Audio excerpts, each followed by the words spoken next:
তো হ্যালো বন্ধুরা, আজকেও চলে এসেছে একটা নিউ ব্লগ নিয়ে। তো আজকে হচ্ছে শিবরাত্রি, শিবের মাথায় জল ঢালা। আর আজকে তো অবশ্যই মেয়েদের জন্য স্পেশাল রাত্রি, কারণ বাবার মাথায় জল ঢালবে। আর তোমরা বুঝতেই পারছো কি চাইবে মেয়েরা অবশ্যই। আর আমরা অনেকটা কাছাকাছি চলে এসেছি। আমাদের গ্রাম থেকে যতগুলো ছেলে যায় সব ছেলেগুলোই গ্রাম ঘুরে তারপরে হচ্ছে বাবার মাথায় জল ঢালে, ঠিক আছে। তো এই ছেলেগুলো সবাই গ্রাম ঘুরছে। আর এদিকে আসার সময় দেখলাম এরা ঠাকুর নিয়ে গেছিলো আর 4টে ঘোড়া নিয়ে গেছিলো। ঠাকুর আর জলের 4টে ঘোড়ার মধ্যে প্রচুর প্রচুর ভারী হয়ে গেছিলো, তাই ওরা ঘোড়াগুলা খুলে দিয়ে মানে ঠাকুর পেছনে গেছে আর ওরা সামনে গেছিলো। আর এদিকে দেখতেই পাচ্ছ সব ছোট বড় সব ছেলেগুলোই গ্রাম ঘুরতে লেগেছে। আর এদিকে পেছনে ঠাকুর আসছিল আর ছেলেগুলো হচ্ছে সামনে দিয়ে যাচ্ছিল।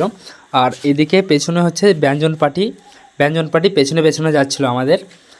আর ওখান থেকে ঘুরে আসার পর আমরা গোটা গ্রামটা ঘোরার পর আমরা চলে আসি মন্দিরে। পুরো মন্দিরটা ঘুরে নেওয়ার পর 7 পাক ঘুরে নেওয়ার পর তারপর হচ্ছে জল ঢালবে। তো তোমরা একটুখানি দেখে নাও জল ঢালা।